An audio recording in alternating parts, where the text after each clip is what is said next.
What if the biggest obstacle in your organization isn't the people?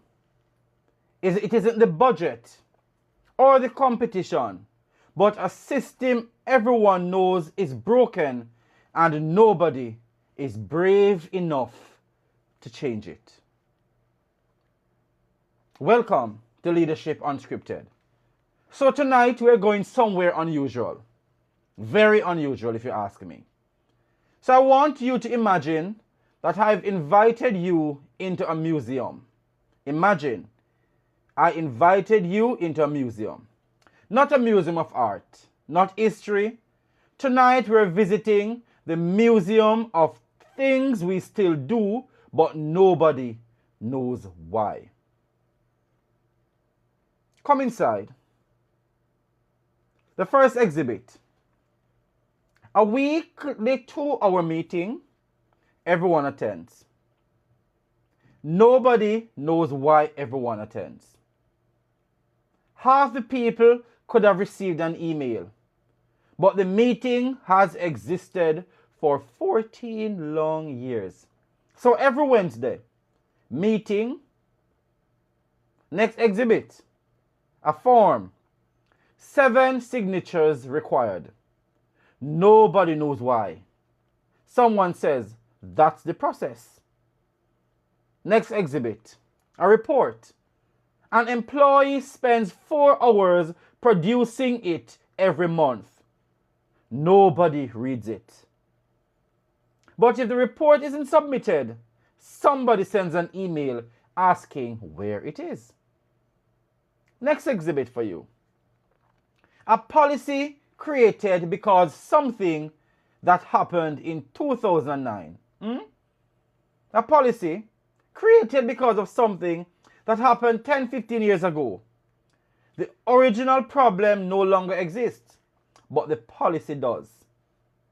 And standing beside every exhibit is the same sentence.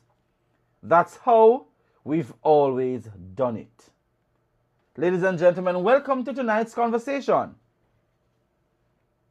Stop protecting systems that no longer work. That is our topic tonight. Because sometimes organizations don't have a people problem. They have good people trapped inside bad systems. Can we relate? Sometimes organizations don't have a people problem. What they have is a system with good people trapped in bad systems. And that's a big problem. So let's begin with a dangerous assumption. If something is official, it must make sense. Really. So policies are created by people. Processes are created by people. Structure, the same thing, are created by people. And sometimes people get things wrong. Sometimes a policy was perfectly appropriate when it was created. Then circumstances changed. Technology changed. Customer expectations changed. Time changed. The workforce changed. Evidence changed. The problem changed. Or the problem doesn't exist anymore. But guess what? The policy still remains. And this is where leadership becomes important. Because a policy can become outdated without becoming unofficial. What did I say? A policy can become outdated without becoming unofficial. A process can become inefficient while remaining mandatory. And a tradition can become dysfunctional while remaining popular. So leadership cannot simply ask, are people following the system? We cannot simply ask that. Leadership must occasionally ask, does the system still deserve to be followed? And that's a completely different question. So let's get the comments moving. Tonight, Every time I describe something, I want you to vote. Keep, repair, or retire. So every time I say something, I want to see the comments. You're going to either type keep, repair, or retire. So here's the first one. A weekly meeting where 20 people attend, but only 5 consistently contribute or need the information. What should we do? And remember, you can join us on screen. Remember, you can join us on the screen to share your views as well. What do we do in such a situation? What do we do in such a situation? A weekly meeting. CC said, do they take suggestion? Will they take action? So a weekly meeting where 20 people attend, but only 5 contribute any form of information, and only 5 of the 20 really need the information. Should we still keep on keeping that meeting? Should we repair and refocus that meeting? Or should we just stop having that meeting? It says keep, repair, or retire. Let me hear from you guys. What are we voting? I'm seeing repair. Alana says repair. Let me see anybody else. So Alana thinks we need to repair, meaning CC said refocus, Kaf said repair. And you're correct, because the meeting isn't serving its purpose for the entire 20 colleagues, the entire 20 people attending. If you're only speaking, if the information is only relevant to 5, why waste the time of 15 other persons when they could be somewhere else being productive? So it's either you're going to repair, which means you're going to refocus, change the reason and rationale and focus of the meeting so it benefits everyone, or let the 15 people go about their business and keep the meeting for the 5 people who need the information.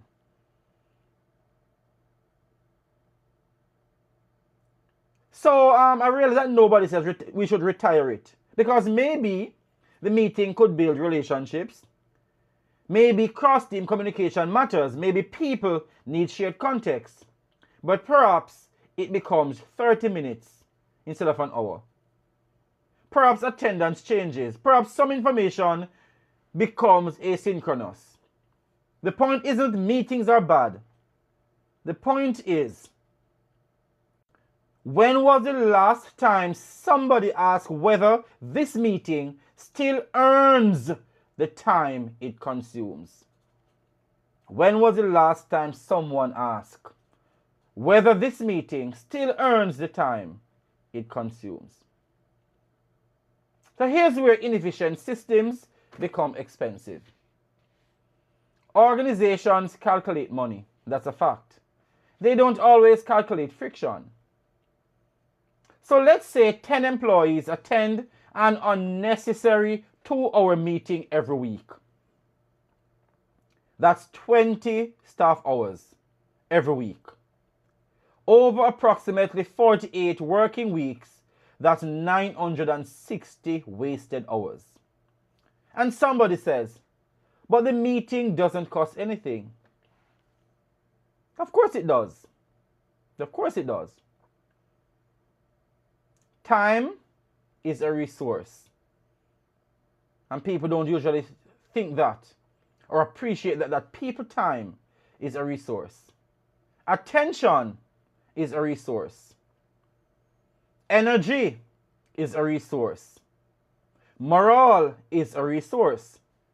Every unnecessary approval, every duplicated form, every avoidable email chain, every meeting without purpose, every process that requires 5 people to accomplish what 1 person could accomplish creates friction. And here's the danger. People eventually stop distinguishing between necessary work and organizational nonsense. Sometimes we stop. And that's when cynicism begins. Why bother suggesting anything? Nothing changes here. Just do what they ask. And that's not simply inefficiency anymore. You've created a culture. A culture where people start thinking and people start believing that it makes no sense to contribute ideas because nothing will change. So I'm going to give you 7 sentences. Just 7. If your organization uses these regularly, I want you to put some icon in the chat if your organization uses them. Or if you've heard it, these statements, let me hear from you. That's how we've always done it. Have you ever heard that before? That's how we've always done it. Why change? That's how we've always done it.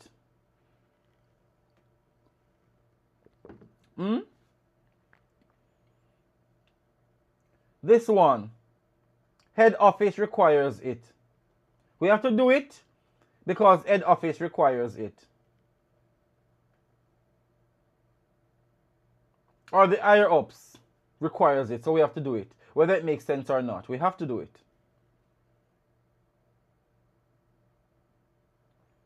What about, don't ask me, I just work here? Have you ever heard that one? Don't ask me, I just work here. So there's an assignment, there's something to do. There's a deadline, and nobody knows the reason they're doing the work. And somebody asks, why are we doing this? And you hear, don't ask me, I just work here. And Janisha says, whether it's affecting staff mental health or not. Exactly.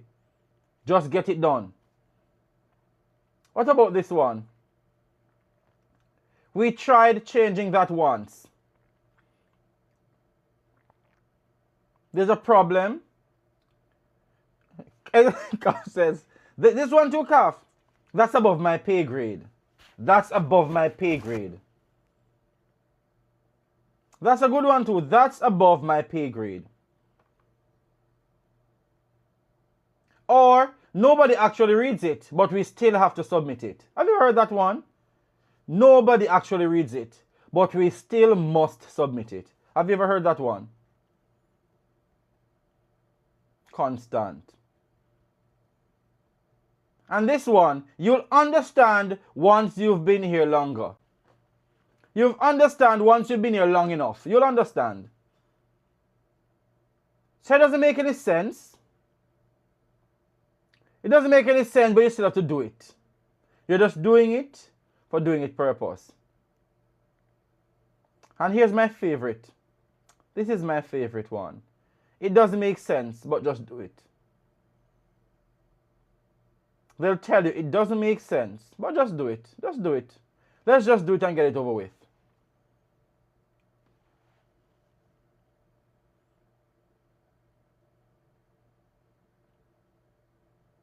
So now here's what's interesting. Every one of those sentences may have a legitimate explanation, but they should trigger curiosity, not rebellion, curiosity. Because strong leadership doesn't destroy systems simply because they're old. It asks whether they're still serving their intended purpose. So now let's test ourselves. Let's test ourselves. So you're appointed to lead an organization.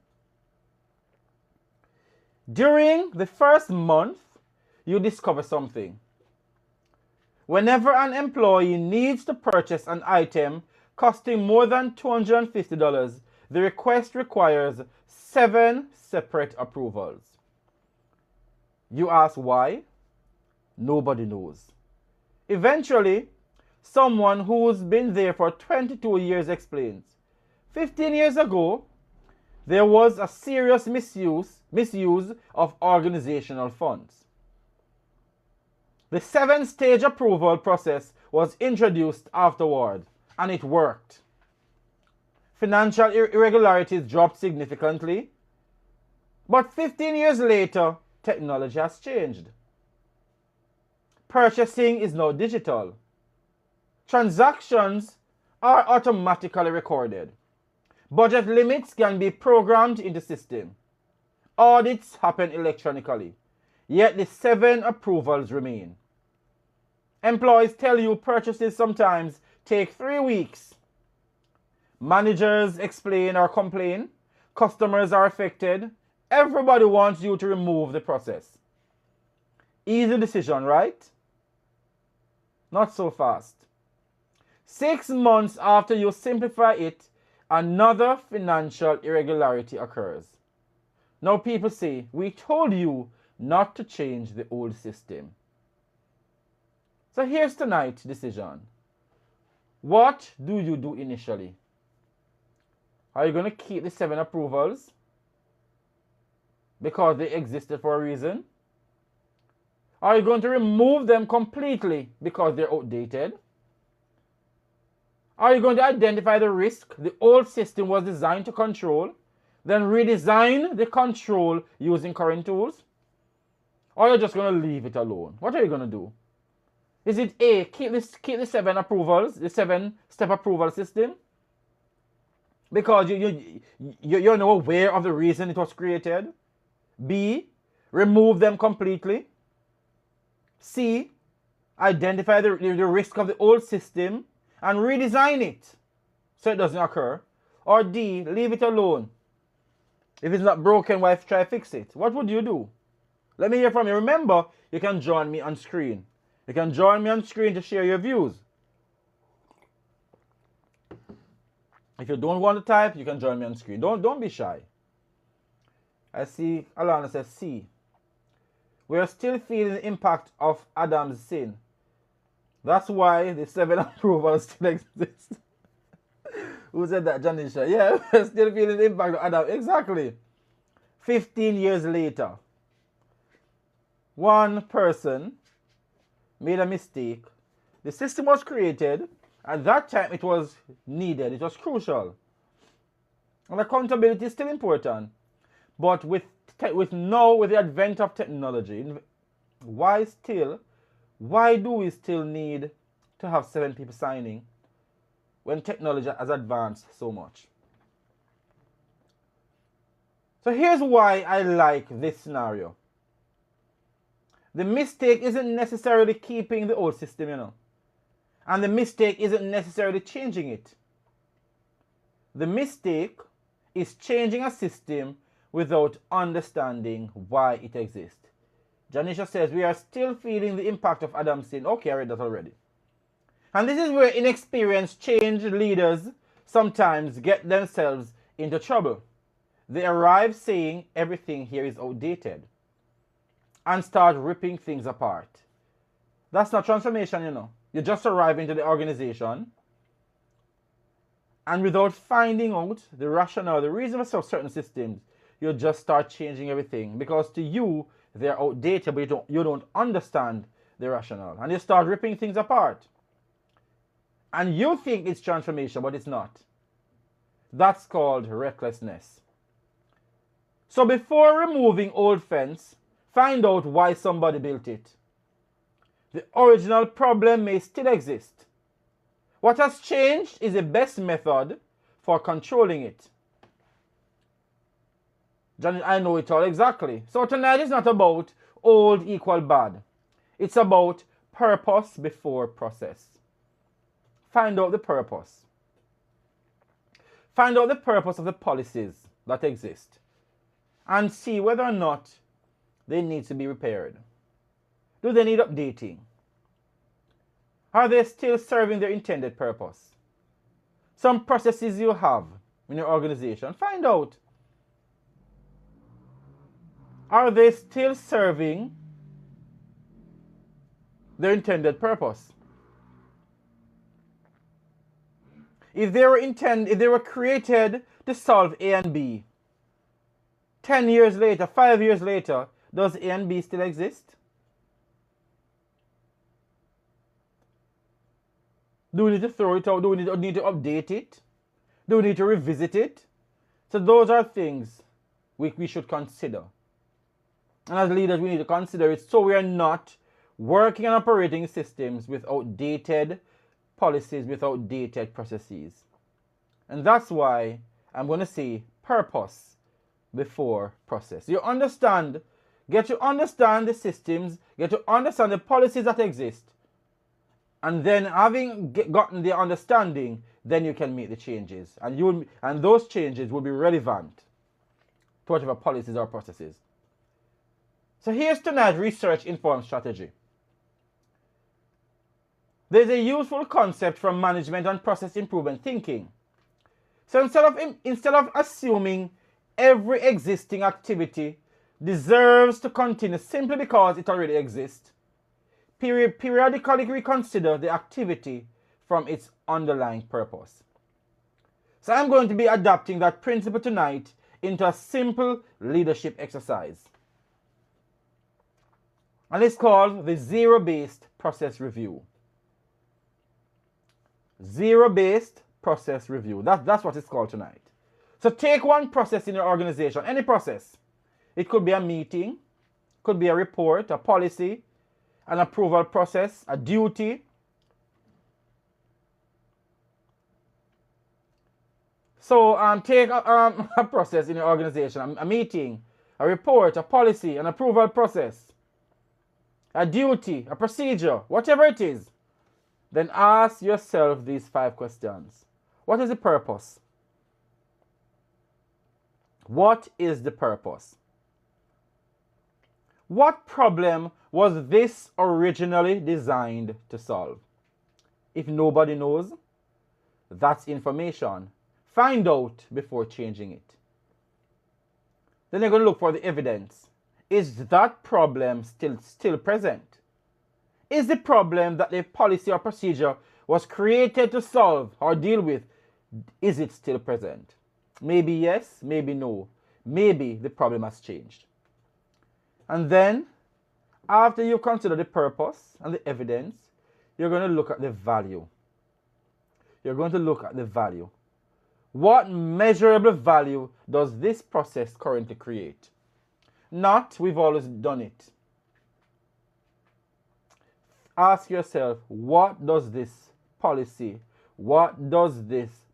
accomplish? And then the next one is friction. What does maintaining it will cost? Will it cost time? Will it cost money? Will it cause employees to become frustrated? Will it result in customer delays, duplication, lost opportunities? So you ask yourself, what friction, what does maintaining this policy will cost us? Will it cost us time, money, employee frustration, customer delays, duplication, or will it just cause loss of opportunities? And then the 5th one is redesign. So remember, we're coming from finding out the purpose, searching for the evidence. Does that problem still exist? Value. What measurable value does this process currently create? Think about the friction. What does maintaining it will cost us? And based on that, you would consider redesign. So if we were solving this problem for the first time today, would we design the same process? And that's the killer question. So if we were starting today, would we build it this way? If the answer is no, don't automatically eliminate it. But you've identified something worth examining. And there's a broader research base behind this idea.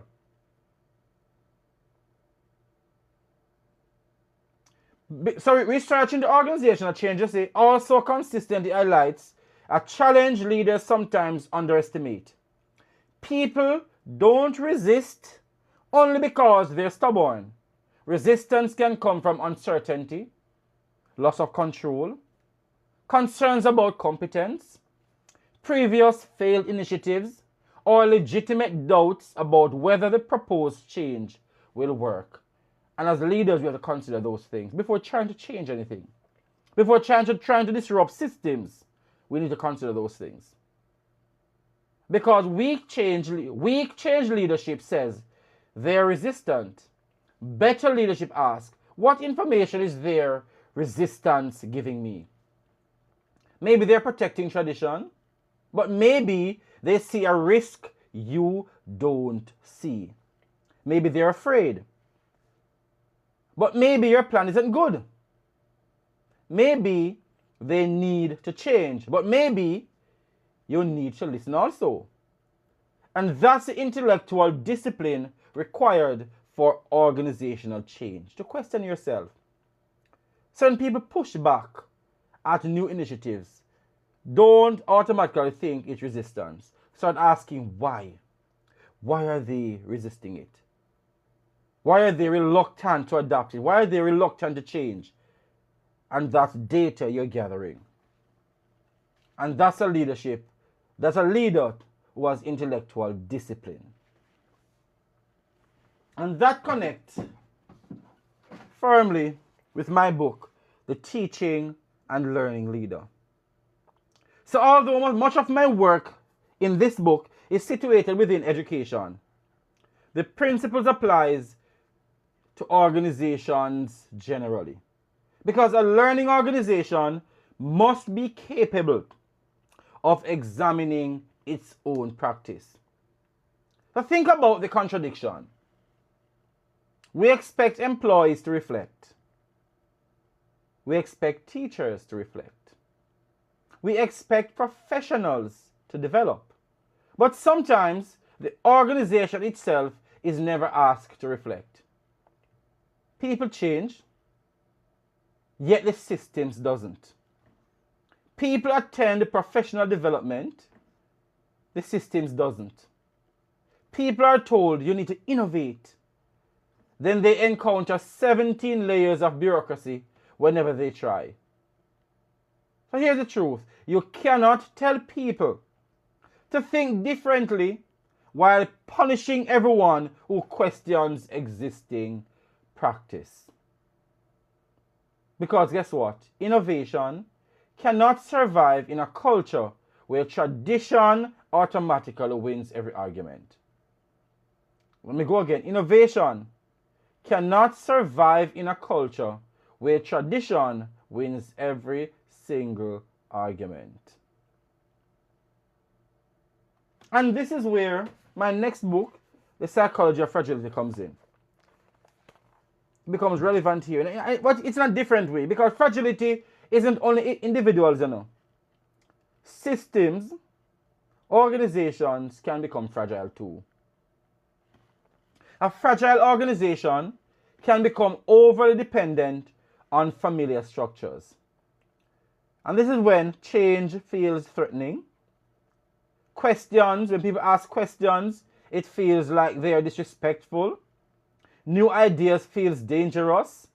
And instead of examining whether a system remains effective, people defend it simply because changing it would require admitting what worked before may no longer be enough. And not all of us, not all organizations, not all leaders will be willing to admit that. That what worked before may no longer be enough.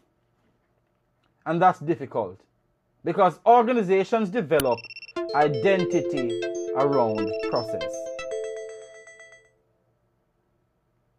That's what organization does. And this is how we do things here. What about that one? You ever hear that? We can't change anything because this is how we do things here. Have you ever heard that one? This is how we do things here. Have you ever heard that one? Have you ever heard that one? This is how we do things here. Have you ever heard that one? And sometimes that sentence describes culture, you know. Sometimes it describes captivity. Because healthy systems remains what works. Healthy system will retain what works. It should adapt what can improve and release what no longer serves the mission. That's how a healthy system operates. It adapts what works. Retain what work, but it let go of systems that no longer serves the mission. Always remember that. So let's end the museum tour with something different. So imagine tomorrow your organization is holding a garage sale. Imagine tomorrow your organization is holding a garage sale. You are allowed to put one organizational practice on the table and sell it for $1. Make it gone forever. What are you putting on the table? What are you putting on the table? Let me hear from you. What are you putting on the table? If your organization is holding a garage sale tomorrow, and they tell you, put anything, any policy, any practice on the table and sell it for $1, what would you put on that table? What would you put up for sale? What would you get rid of? Let me hear from you.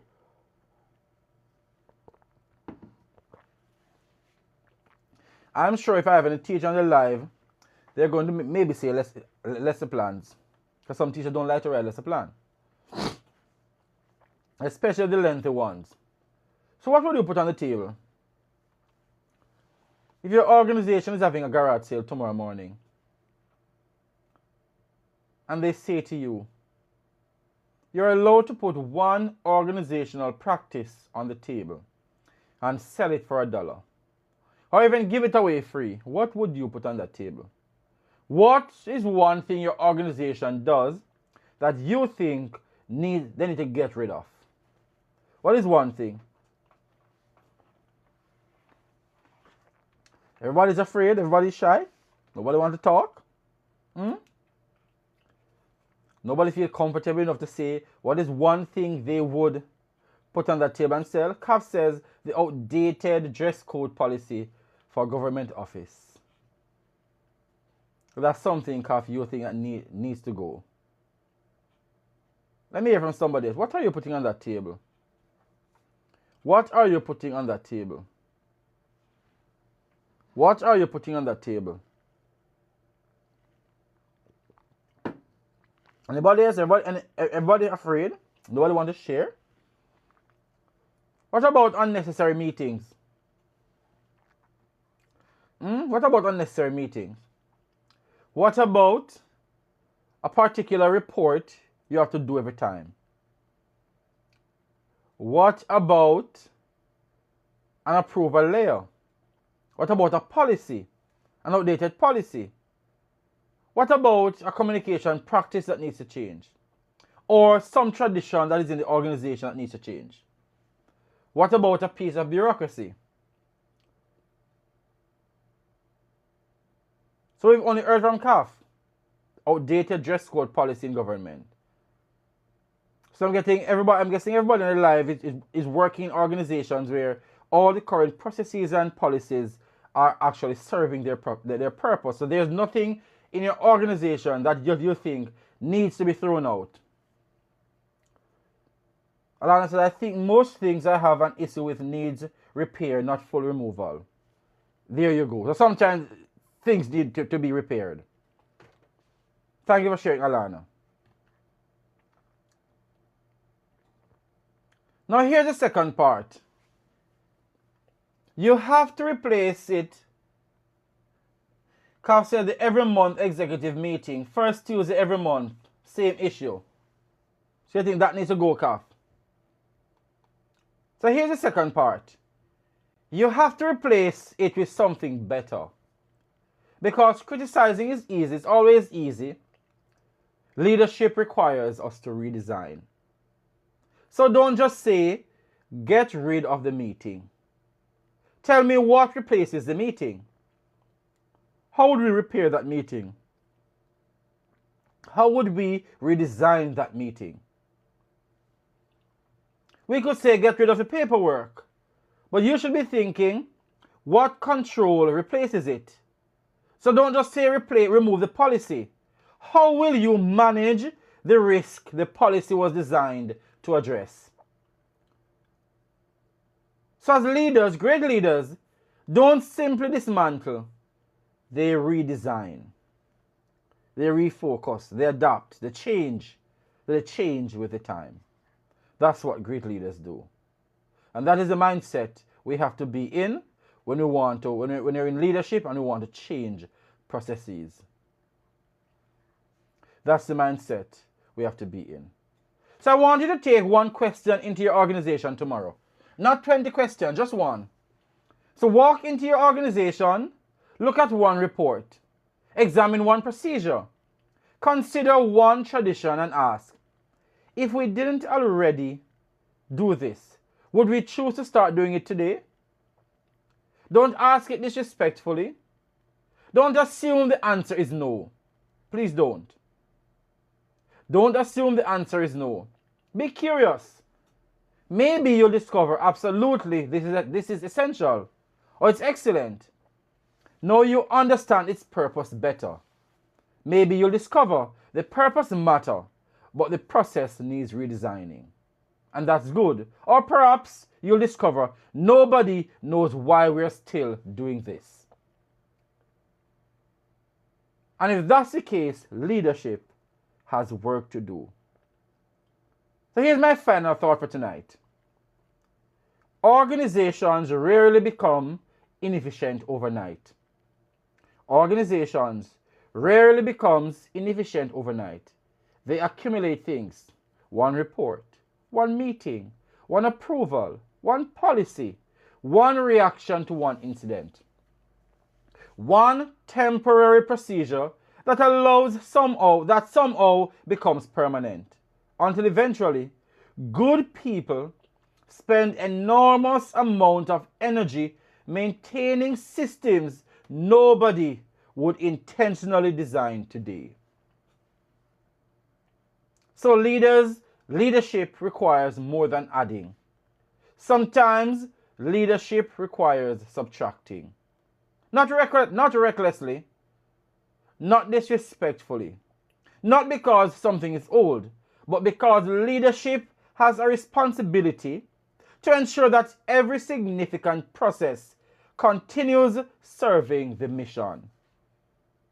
So when it's not serving the mission, when it doesn't fit into the context anymore, when it's not serving its purpose, when it has become outdated, you're either going to repair it or get rid of it.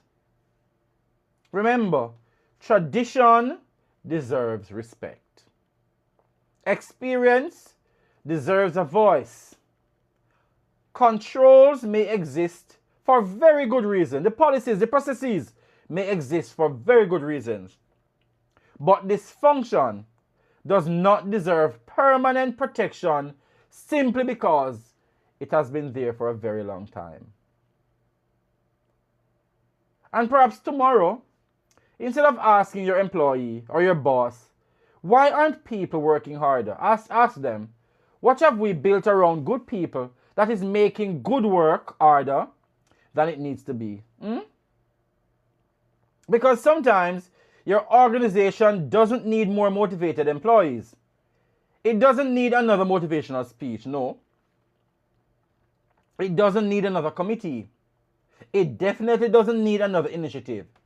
It needs leadership, courageous enough to stop protecting something that no longer works. Because sometimes leaders believe when you're adding things, you keep adding and you're adding and you're adding. But what have you removed? What have you removed? So you've added something based on the new ways in which your organization is operating. But what have you removed? You've added another duty, another process, another something for someone to do. But what did you remove? And that is when, in your transformational process, you're adding more work. You're adding workload to people. Good evening, Marie. So before you leave tonight, I want you to give me your final vote in the comments. What does your organization need to do more of? Add, improve, or stop? What does your organization? Think about the organization in which you work. What does it need to do more of? Does it need to add more? Does it need to improve on certain processes? Or it does need to stop adding new things? Let me hear from you. CC says improve. So there are things that needs to be improved. CAF says improve.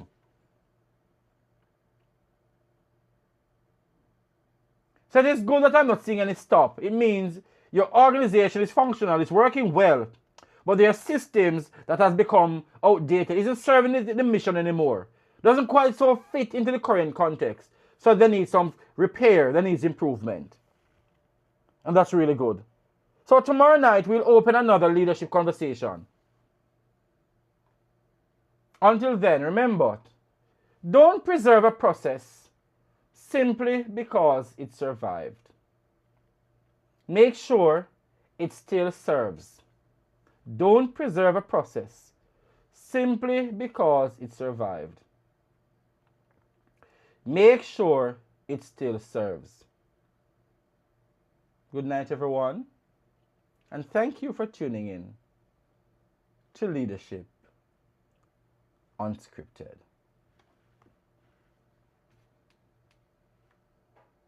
So if you've walked away with anything tonight, remember, if you're a new leader, entering into an organization, entering into a role, entering into an organization, entering into a role. I'm echoing here. So if you're a new leader, entering into an organization, entering into a role, remember, don't just go in and start changing everything. That's not being transformational. That is not being transformational. That is not being transformational. An intellectually mature leader use the time to understand the existing systems, understand why they were developed, what is their purpose, decide whether or not they still serve the mission, decide whether or not, based on advancement, based on where the organization is going, does it still serve the purpose, its purpose? And if it still needs keeping, but it needs to be adjusted, then you do so. But if it's a case where it needs to go, it needs to go. And that's the difference between being transformational and being reckless. A reckless leader that just get into a role and start dismantling everything. An intellectually mature leader use the time to understand the systems and how they work and decide what need to be redesigned, what need to go, what need complete overall, and what can remain. Thank you very much and have a blessed night. See you tomorrow night.